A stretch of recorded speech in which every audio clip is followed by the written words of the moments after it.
Sully, run the video.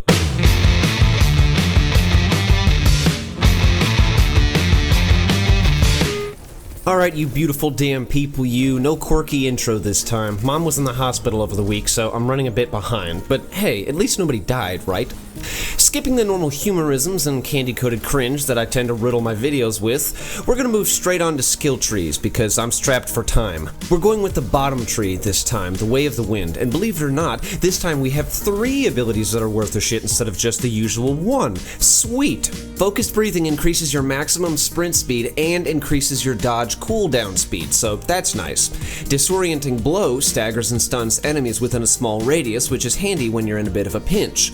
Lastly, Combat Meditation increases both melee and grenade cooldowns by a significant amount once your health goes below critical. The idea behind Disorienting Blow is to slap things and stun them before chucking endless grenades, but we'll get to that later. So now that you know your abilities, we're going to take a look at armor. The first thing you're going to need is SHINOBU'S VOW. This improves your skip grenades, but the real bonus we're frothing at the mouth over is how it restores grenade energy when previous grenades deal any form of damage. This is key, so make sure that you have it.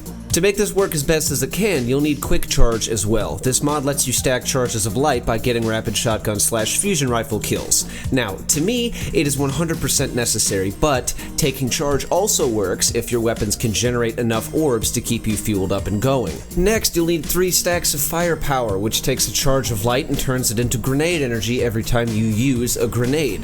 The effect stacks, so the more you have, the more energy that you'll get back. It's handy, so again, make sure that you have it.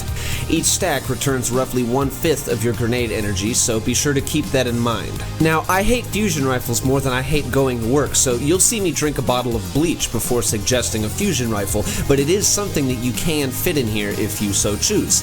Me personally, I recommend a shotgun in your kinetic slot, and if you're feeling bold, the Chaperone specifically, or a Perfect Paradox will also work.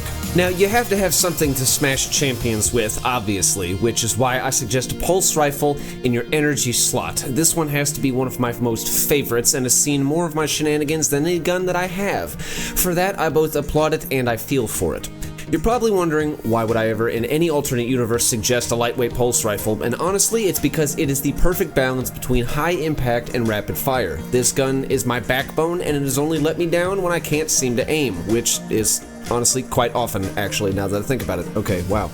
I'll explain this as I go. SHINOBU'S VOW restores grenade energy on grenade damage, and 3 stacks of firepower restores roughly 3/5 of your grenade energy.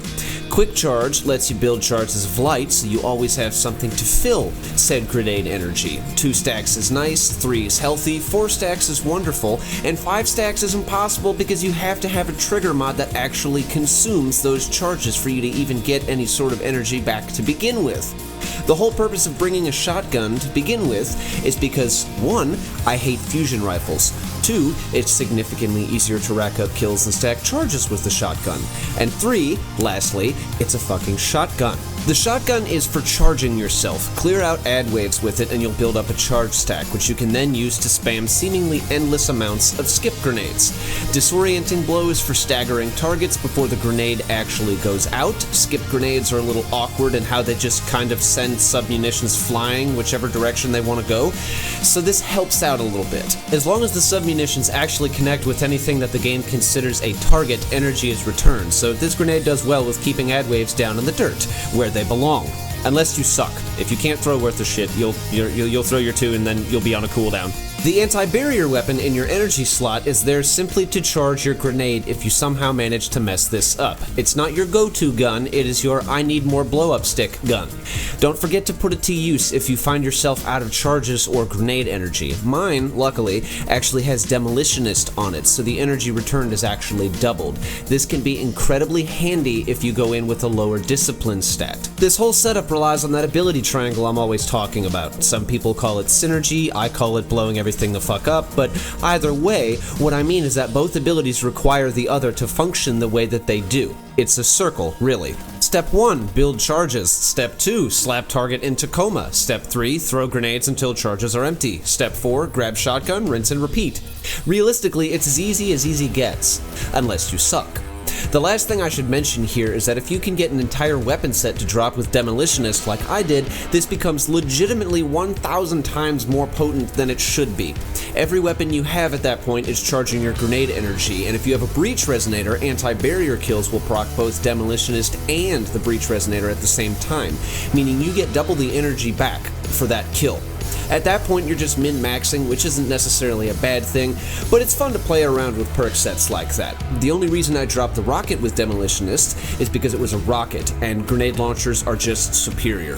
So back to the grind for a launcher with Demo, I guess. Short and sweet, that's today's video motto. I'm also exhausted. I have a formal review of Bastion coming within the next week, so there's that to look forward to.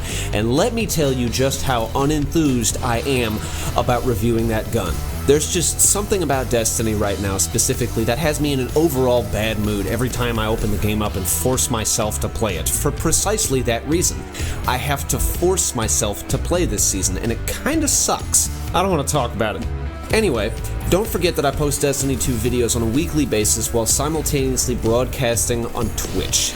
And for all you watching out there, I'll see you later, you beautiful damn people, you. Jayboy out.